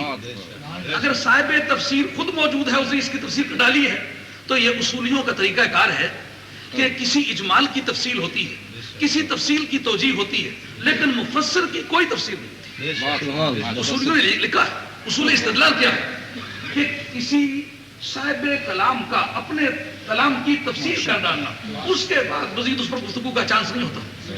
تو سرکار تاجدار مدینہ علیہ الصلوۃ والسلام نے بذات ہی جب اس کی تفسیر خود کر ڈالی ہے، اس کی ضرورت پیش آئی ہے. ضرورت نہ پیش آئی ہوئی ہوتی تو ممکن ہے سیاق و سباق کا بہانہ کر کے اس تفسیر کی کوئی توجیہ کر لی جاتی. جب واقعہ موجود ہے اور صاحب تفسیر خود تفسیر کرتا ہے، نہ اس کی کوئی مزید توجیہ کی جا سکتی ہے، نہ اس پر مزید کوئی گفتگو کی جا سکتی ہے. سرکار تاجدار مدینہ علیہ الصلوۃ والسلام کا وہ عہد سعادت میں جس میں نبی پاک علیہ الصلوۃ والسلام ظاہری زندگی میں موجود ہیں، مسلمہ کا دعویٰ علماء کرام کی زبانی آپ نے بارہا سنا ہے. جب یہ دعویٰ پیش ہوا تو کیا اس بارے میں کوئی حدیث یا کوئی تاریخ اس پر گفتگو کرے گی کہ سرکار دو عالم علیہ الصلوۃ والسلام نے اس سے کہا، کسی سے کہو جا کے پوچھو تو صحیح، ممکن ہے اس کے پاس کوئی دلائل ہو. سرکار کا اس سے استدلال کی بنیاد پر کسی کو نہ بھیجنا اور اس رخ پر چلنا کہ اس پر کوئی گفتگو نہ کی جائے.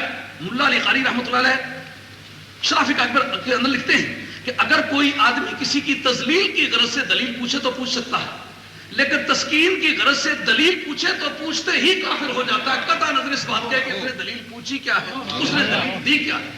کیوں کہ جس وقت اس آدمی نے یہ بات پوچھی ہے نا کہ تم اپنی نبوت کی دلیل لاؤ، اگر تسکین کی غرض سے پوچھی ہے اس نے بھی بتائی نہیں، پر اس کے دماغ نے امکان نبوت تسلیم کر لیا ہے.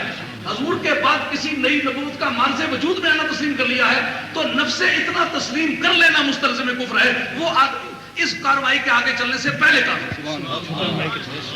اور کسی سے آپ گفتگو کرنے کا چانس رکھتے ہیں، مگر کوئی آدمی نبی پاک علیہ الصلوۃ والسلام کے بعد پیدا ہو کر دعوی نبوت کرے تو اس سے آپ تذلیل کی غرض سے، اس کو ذلیل کرنے کی غرض سے دلیل پوچھیں، بتائیں تو بتائیں، لیکن تسکین کی غرض سے سوال ہی کرے تو سوال کرتے ہی آدمی کافر. سبحان اللہ. اور کیا لطف کی بات ہے، سرکار تاجدار مدینہ علیہ الصلوۃ والسلام نے خود تفسیر کا ڈالی اور نبی پاک علیہ الصلوۃ والسلام کی بارگاہ کا پہلا مفسر حضرت صدیق اکبر رضی اللہ تعالیٰ، جب دیار پاک مدینہ میں یہ مشورہ ہوا کہ کیا کریں، فرمایا لڑیں.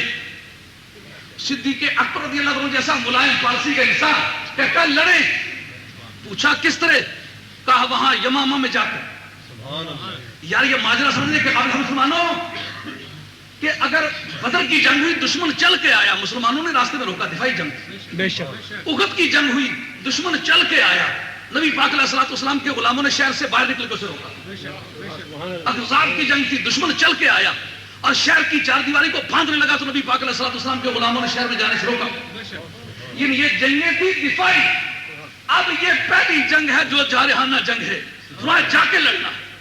ابھی کیوں جا کے لڑنا ہے کہ وہ جنگیں تھی منکرین خدا کے ساتھ اور یہ جنگ ہے منکر مصطفیٰ کے ساتھ. منکر خدا ہو تو اس کے حملے کا بے شک انتظار کر سکتے ہو، لیکن منکر مصطفیٰ ہو تو اس کے حملے کا انتظار نہیں کر سکتے، اس کی چاکر پہ جانا.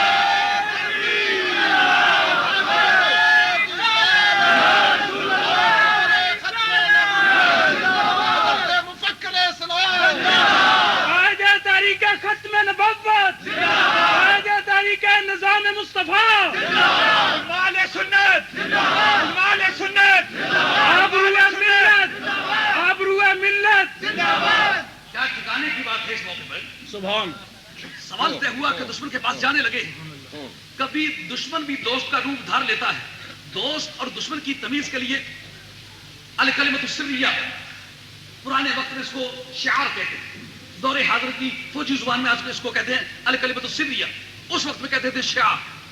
یعنی دوست اور دشمن میں تمیز کریں. دوستو دعوت فکر ہے، سوچو اس بات. زندگی ہمارا پیدائشی حق ہے، زندگی ہمارا خاندانی ورثہ ہے، غیرت ہمیں ورثے میں ملی ہوئی. اس لیے کوئی ہماری غیرت سے نہ چھیڑے. ہم نے دنیا میں لاکھوں سورج طلوع ہوتے ہوئے دیکھے، لاکھوں سکندر و دھالا کے تخت و تاج کو لڑتے دیکھا ہے. ہمارے سامنے کسی کی کسی طاقت کی کوئی قیمت نہیں. کر رہا تھا کیا سلیقے سکھانے کا نبی پاک کے یارے کا قسم تیری قبر دور ہے، کہتا ہے تیری قبر سے لپٹ کے نہ تیری قبر کے منہ سے. یہ سوال تھا جب لڑنے جانا ہے دوست اور دشمن کی میں تمیز ممکن نہ ہوگی. آئے ہائے کیا عجیب بات ہے کہ نبی پاک علیہ السلام کے غلاموں کا ہے تو دوست دشمن کی تمیز نہ ہوگی. پتا چلا یہ بہروپی ہر دور میں رہے، بہروپیوں نے ہر دور میں رہنا ہے. وہ دوست کا لباس پہن کے دشمنوں کی صفوں سے نکل کے دوستوں میں گھس جائیں گے، تمیز کس طرح کریں گے. کہا جس وقت دوست اور دشمن میں تمیز نہ ہو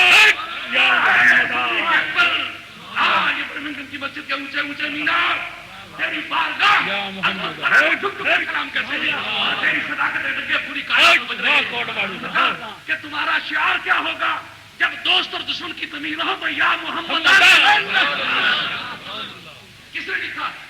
امام الترمذی نے کثیر البدایہ والنہایہ، میرے پاس دوسرا حوالہ لگا ہوا. کیا الفاظ ہے؟ کان شعارہم یومئذ یا محمد. جس نے پہلی ختم نبوت کی جنگ لڑی ہے وہ آدمی یا رسول اللہ کا قائل ہے. وہ دوست اور دشمن میں تمیز کے وقت جو نعرہ دیتا ہے وہ یا محمدہ کا دیتا ہے. تو جو یا کا منکر ہے وہ ختم نبوت کا لگتا کیا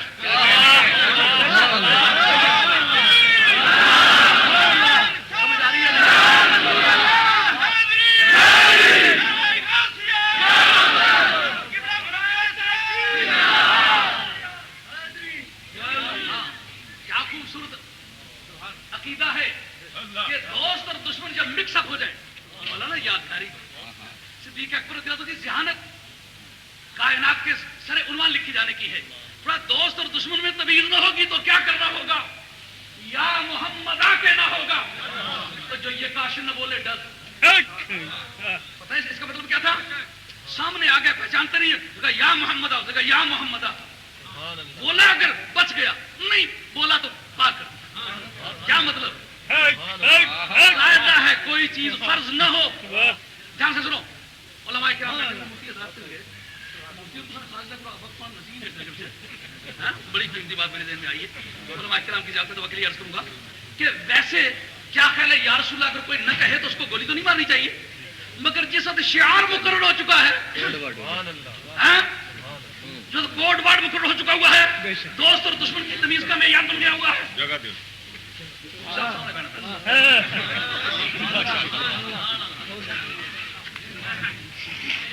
سبحان اللہ. جس وقت دوست اور دشمن میں تمیز کے لیے ایک شعار مقرر کر دیا جائے، پہلے وہ فرض نہیں تھا، پہلے وہ واجب نہیں تھا، مگر اب شعار مقرر ہو جانے کی بنیاد پر وہ لازمی قرار پایا.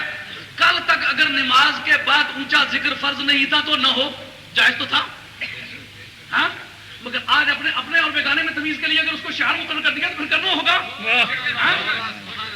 کل تک اگر محمد صلی اللہ علیہ وسلم کا نام نامی آئے تو ہر وقت چومنا یہ فرائض یا واجبات میں سے نہیں تھا، مطلقاً جائز تھا. تو اب اگر آپ نے اس کو علامت کے طور پر اپنی جماعت کے لیے مقرر کر دیا ہے تو پھر بے شک کل تک فرض نہ تھا، اگر شعار کے درجے کو پہنچ گیا تو پھر کرنا ناگزیر ہوگا. اس موقع پر آپ سے ایک استفسار کرتا ہوں کہ کیا اگر کوئی یہ کہتے کہ وہ کوڈ ورڈ کے طور پر، نشانی کے طور پر عقیدہ تو اس میں شامل نہیں تھا، میں یہ پوچھتا ہوں کہ عقیدہ رکھنے کی ممانعت بھی تو کوئی نہیں تھی، مناسبت کیا بنتی تھی؟ مناسبت یہ بنتی تھی کہ اس وقت اتنی دوری پر جنگ آ کر کے لڑ رہے ہیں، تقریباً کوئی 1200 میل کی دوری پڑتی ہے، اتنی دوری پر جنگ کر رہے ہیں، تیرا مزار مدینہ طیبہ میں ہے. صدیق اکبر یہ عقیدہ چھوڑنا چاہتا ہے کہ نبی پاک کا غلام کئی 1000 میل کی دوری پر بھی مشکل وقت میں اگر پکارے تو مدینے والے کو بھی ایک جیسی نہیں اور تباہی بھی ایک جیسی نہیں، تو پھر ان میں فکری وحدت کیوں ہے؟ اس پر غور کیا اور ایک مدینے کا تاجدار ہے، اس کی عظمتوں پر پوری قوم قربان ہے، اس کی بزرگی پر اور اس کی بڑائی پر جو یقین رکھتے ہیں، یہ باور کرتے ہیں کہ نبی کو ابتدائے آفرینش سے لے کر قیام قیامت اور قیام قیامت سے بعد ابدالآباد تک جو کچھ ہونے والا ہے سب کا نبی کو علم ہے اور نبی ان کو پروگرام بنا کے دے گیا ہے. بات کو طولانی سمجھ کے نظر انداز نہ کیجیے گا، یہ میرا خون جگر ہے، اس کو پلے پڑھ لیں گے تو نتیجہ لائے. یعنی کوئی یہ جنون نہیں ہے جو کر رہا ہوں، یہ ایک مقصد کی بات ہے. انہوں نے سوچا کہ مسلمان کے ذہن میں جو یہ اعتماد ہے کہ نبی سبھی کچھ جانتا ہے، نبی زندہ ہے، نبی مدد کر سکتا ہے، اب اس کے خطوط سے یہ ہٹنے کے لیے تیاری. اب کون انہیں باور کرایا کہ نبی مر گیا ہے؟ اس کو کل کا پتہ ہی نہیں تھا کیا ہونے والا ہے. تو آج کے حالات میں ہماری بات جب مانیں گے کہ جب ان کو یہ یقین ہو جائے کہ نبی کو کل کا پتہ نہیں تھا. اگر یہ مانے نبی کو کل کا پتہ ہے تو نبی نے آثار قیامت کے ذریعے سے تمام احوال سیاسی طور پر بتا دیے کہ کیا ہونے والا ہے. اب نبی کے نقطہ نگاہ سے ہٹانے کے لیے یہ بات ان کے دماغ میں ڈال لی تھی کہ اب نبی کی وہ پوزیشن جو تم نے کل تک سمجھی ہوئی تھی وہ نہیں ہے، بلکہ نبی کو کل کا پتہ نہیں تھا. نبی کچھ نہیں کر سکتا، نبی تنکے توڑ کے دو نہیں کر سکتا، نبی کی حیثیت بڑے بھائی کی ہے، نبی اپنی امت میں اس طرح کا درجہ رکھتا ہے جیسا کہ کسی گاؤں میں نمبردار کا درجہ ہوتا ہے. کہا اگر یہ معاملہ تو نمبردار بھی تو نیا نیا ان دنوں متعارف ہوا تھا نا، کیونکہ یہ نمبرداری جو ہے نا یہ 1857 کی جنگ آزادی کے دور میں متعارف کرائی گئی، وغیرہ پہلے خیریت کی کوئی نمبردار نہیں. اور یہ سیلداری انعام خوری یہ اس وقت کی سیاسی رشوت ہے. پہلے پولیس بھی نہیں تھی اس ملک میں، یعنی 1849 میں پہلی مرتبہ نہ 1847 میں پہلی مرتبہ اس ملک میں پولیس کا ڈپارٹمنٹ ریز کیا گیا، وغیرہ پولیس اس ملک میں بھی نہیں تھی. اور وہاں پہلی مرتبہ 1857 کی جنگ آزادی کے وقت پولیس کھڑی کی گئی اور غالباً 1856 میں کھڑی کی گئی اس مسلمانوں کی جنگ آزادی کو روکنے کے لیے. اور پہلی مرتبہ پولیس ایکٹ 1860 میں بنایا گیا. یہ باتیں سوچنے والی ہیں کہ جب اتنا زمانہ وہاں مغلوں کا دور گزرا تو پولیس نہیں تھی تو پولیس کی کیوں ضرورت پڑی؟ انعام خور نہیں تھا، انعام خور کی کیوں ضرورت پڑی؟ ذیلدار نہیں تھا، ذیلدار کی کیوں ضرورت پڑی؟ نمبردار نہیں تھا، نمبردار کی کیوں ضرورت پڑی؟ اب اگر کوئی دوست بدقسمتی سے نمبرداری بیٹھا ہو تو ناراض نہ ہو، کیونکہ میں اس پر اٹیک کرنے کی غرض سے بات نہیں کر رہا ہوں، بلکہ مراد اس وقت کے احوال ہے۔ تو یہ بدنصیبی تھی قوم کی کہ ان دنوں دلی کالج جو شروع کیا گیا تھا جس میں انگلو عربک، انگریزی اور عربی، یارو جو قوم اسلام کو صفحہ ہستی سے مٹانا چاہتی تھی وہ عربی پڑھاتی کیوں تھی؟ اسی لیے بعد میں ذکر کرتے وقت وہ 2 مدرسوں کا نام لیتے، 2 کالجوں کا نام لیتے، میں مسئلہ نام نہیں لینا پسند کرتا، یعنی کہا ہماری انگریزی فلاں کالج میں چلے گی اور ہماری عربی فلاں مدرسے میں چلے گی، وہ عربی بھی ہماری تھی، وہ انگریزی بھی ہماری۔ اور بدقسمتی سے جس وقت جنگ آزادی چھڑی تو مرزا جی ازالہ اوہام میں لکھتے کہ میرے باپ نے 50 گھوڑے، میرے پاس کتاب موجود ہے، کوئی جذباتی بات نہیں کرتا، 50 گھوڑے تو میں شاہ سواروں کے، میرے باپ مرتضیٰ بیگ نے اپنی طرف سے انگریز کو دے کے یہاں تک مرتبہ پایا کہ گورنری آفس میں، گورنر ہاؤس میں گورنر کے ساتھ میرے باپ کی کرسی بچتی تھی۔ اب اس کو معاوضہ مل گیا کہ مسلمانوں کے خلاف تلوار اٹھائے جاتے وقت غیر مسلم کے پلیٹ فارم پر کھڑے ہو کے اس کے باپ نے مسلمانوں کی گردنیں اتاری۔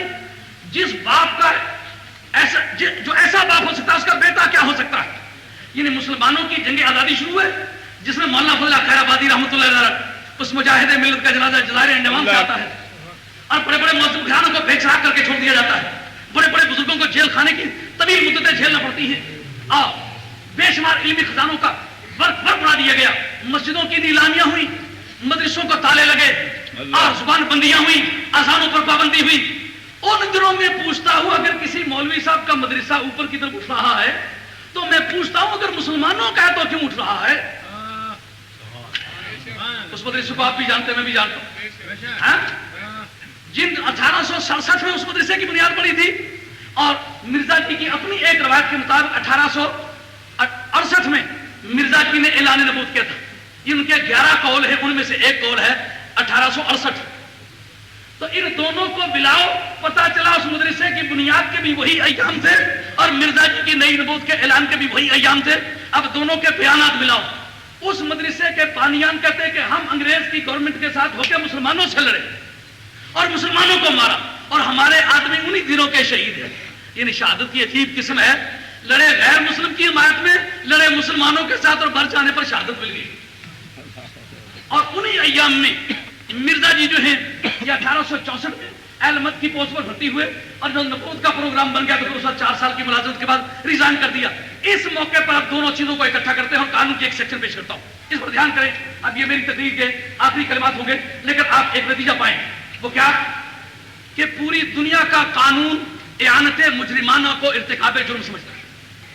یعنی جو آدمی مجرم کی مدد کرے ارتکاب جرم میں، قانون چالان کرتے وقت دونوں کو ایک سیکشن میں چالان کرتا ہے۔ ہاں جرم کی نوعیت سے کچھ کمی بیشی ہو جائے لیکن چالان دونوں ہوتے ہیں۔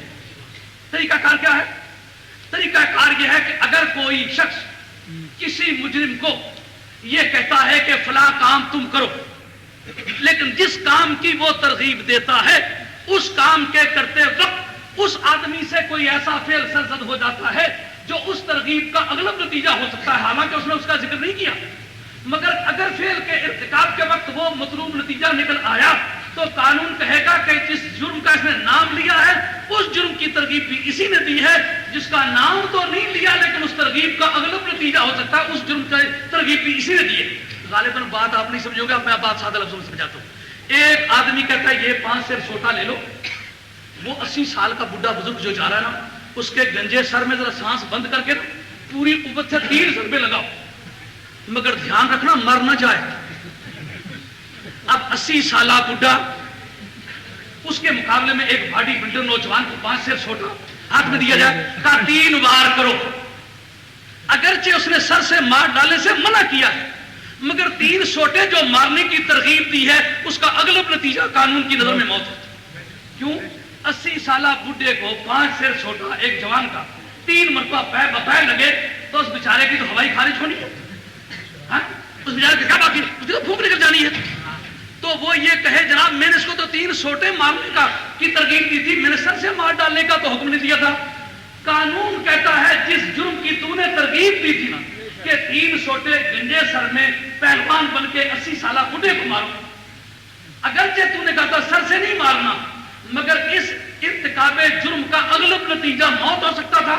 اگر اگر ان 3 لاٹھیوں سے وہ مر گیا ہے تو قانون تجھے بھی قاتل کی سیکشن میں چالان کرے گا اور قاتل کو بھی قاتل کی سیکشن میں چالان کرے گا. اس بنیاد پر میں آپ سے کہتا ہوں کہ اس زمانے میں ان مدرسے کے بانیان نے ایک تو یہ کہا نبی میرے جیسا میں نبی جیسا. نبی تو بڑے بھائی جیسا ہو سکتا ہے, نبی کا درجہ تو بڑے بھائی اتنا ہے.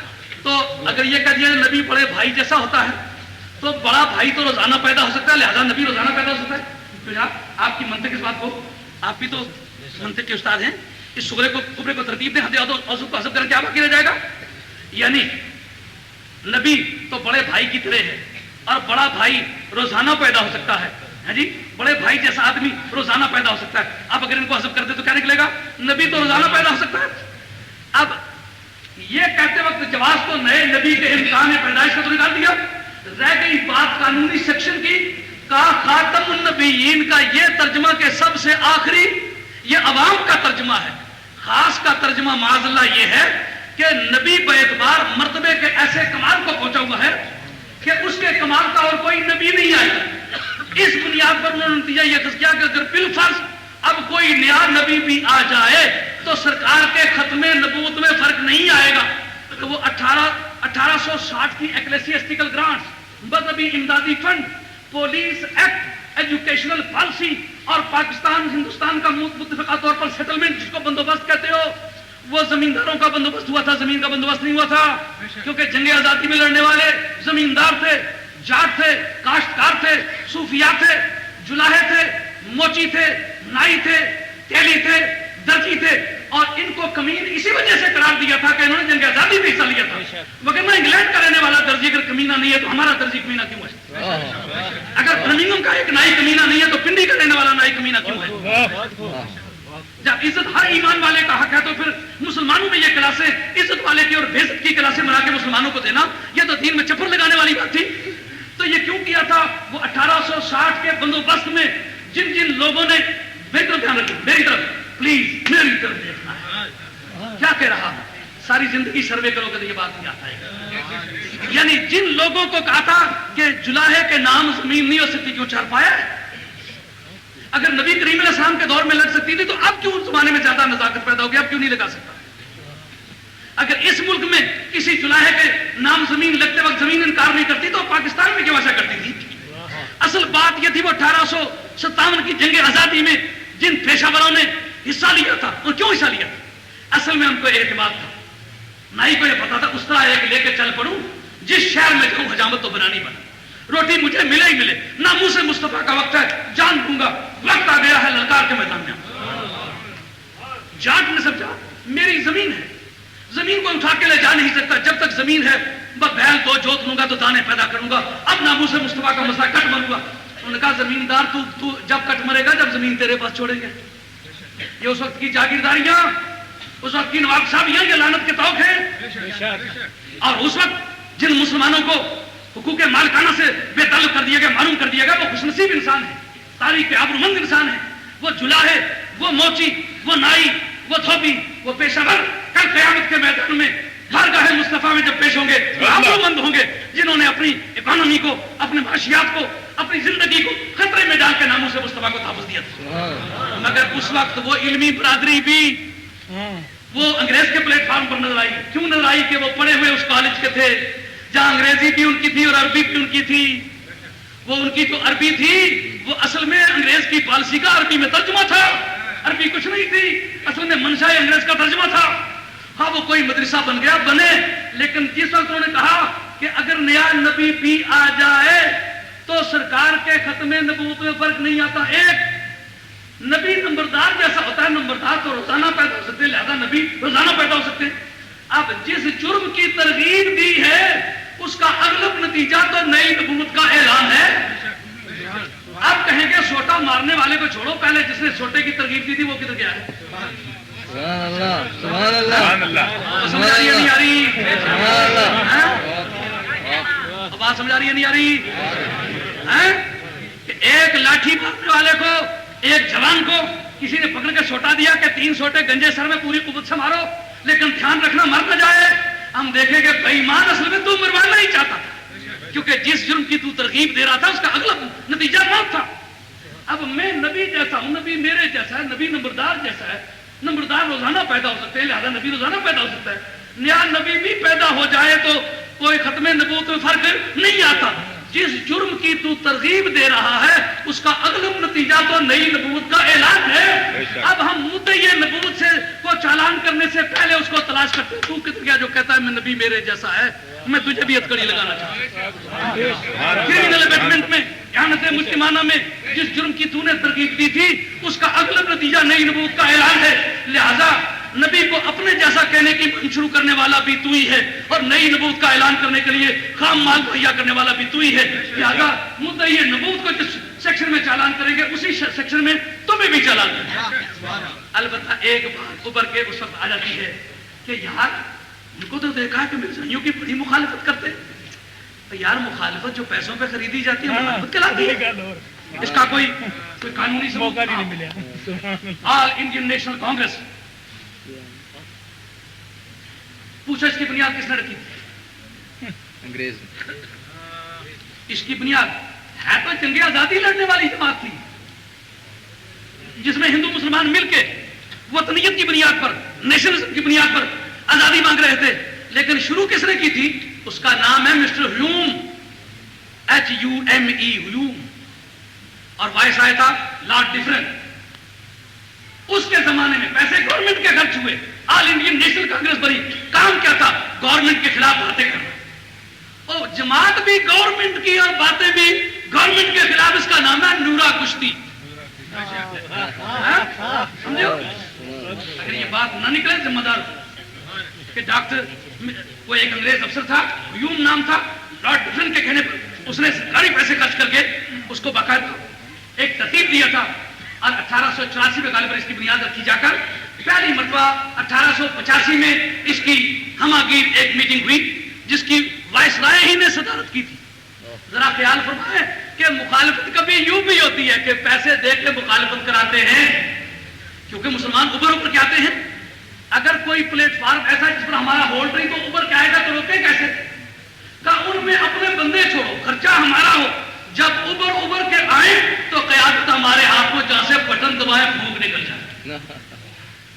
اب جو بعض جماعتوں, بعض قیادتوں کو تسلیم کرنے میں زحمت ہوتی ہے, اصل میں ان کے بھی اس طرح کے بٹن ہیں. دقت ہوتی ہے کہ پیچھے دوڑ دوڑ کے محنت کر کر کے جب نتیجہ نکلنے پر آتا تو بٹن دب جاتا ہے. اس وقت مسٹر ہیوم یاد آتا ہے کہ یار آزادی تلاش کرنے کے لیے جو جماعت کھڑی ہوئی ہے اس کی باغ ڈور جو ہے وہ انگریز گورنمنٹ کے پاس ہے. یہ تماشا کیا ہے؟ یہ نورا کشتی ایک مدت سے لڑی جاتی رہی. اور اس سے زیادہ قریب کی بات آپ کو سناؤں, میں بدقسمتی سے ایک مرتبہ اپنے علاقے میں ممبر تھا, چوری ہو گئی. تو تھانے دار نے کہا شاہ صاحب کو بلاؤ, جب تک شاہ صاحب نہیں آتے میں کوئی معاملہ نہیں کرتا, کیونکہ میرے علاقے میں کسی آدمی سے, پولیس کے کسی آدمی نے رشوت لی تھی. تو میں نے اس کا پیچھا کیا تو اس بیچارے کو سزا ہو گئی. وہ پولیس والے ڈرنے لگے کہ یہ رشوت نہیں لینے دیتا, کوئی گڑبڑ ہوگی تو پریشان کرے. اب مجھے بلایا تو میں نے کہا مجھے پہلے خود ان سے بات پوچھنے دو, مجھے پتہ چل جائے گا.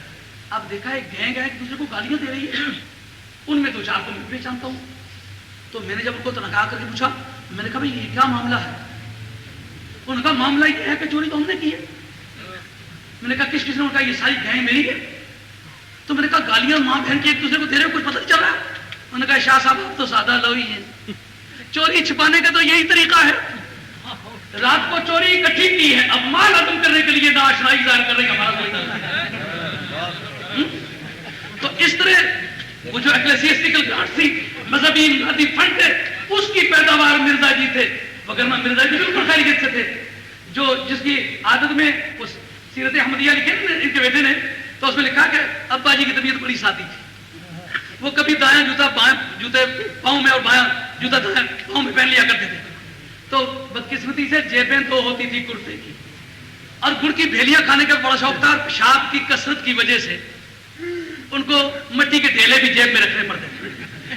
اور کہا ایک ایک دن, صرف دن ہی دن میں 100 مرتبہ پیشاب آتا.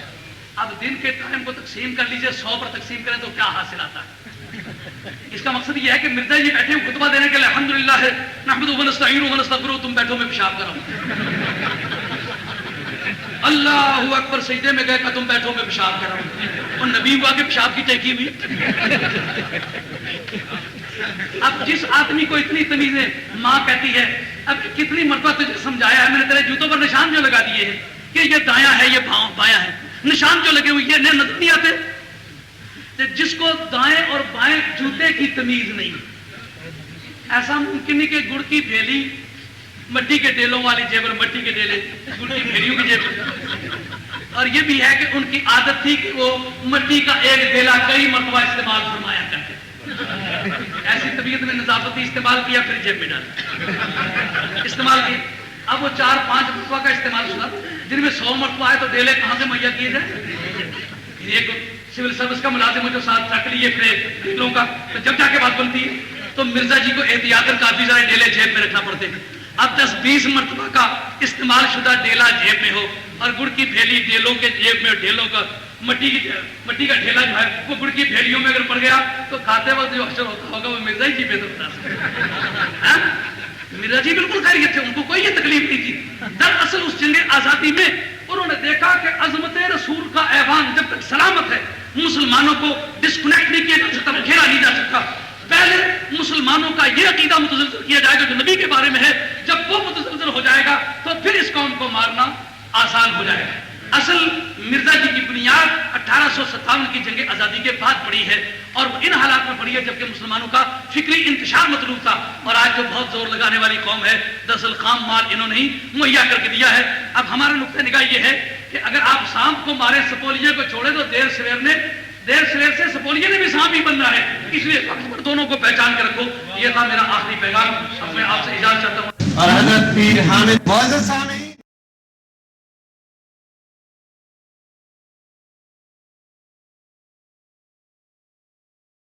نفلوں کی ریکارڈنگ آپ کو مل سکتی ہے۔ اس کے علاوہ عطر، ٹوپیاں، جبے، جلباب اور اسلامی استعمال کی متعلقہ اشیاء سستے داموں مل سکتی ہے۔ نام یاد رکھیں، Tariq gift centre, 12 Carlyle road, Bradford 8۔ Tele phone 01274 775 721، mobile 07931 587 694۔ Tariq Gift Center, your one-stop Islamic shop, 12 Carlisle Road, Bradford, BD8 8AD. Telephone 01274 775721 and mobile 07931 587 694 and our website www.tariqgiftcenter.com. دو جگ کے دی تیری، دو جگ کے دی تیری زلفاں دے جان۔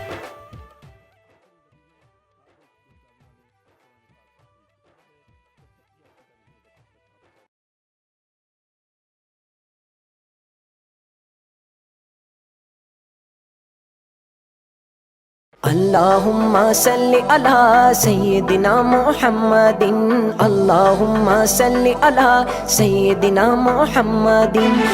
طارق گفٹ سینٹر بریڈفورڈ کی ایک واحد شاپ جہاں سے آپ کو نعتیں، قوالیاں اور علماء کی تقاریر پر پرانی سے پرانی اور نئی سے نئی audio cassette, video cassette, audio CD، DVD ہر وقت مل سکتی ہے۔ لائیو نعتوں کی اور تقاریر کی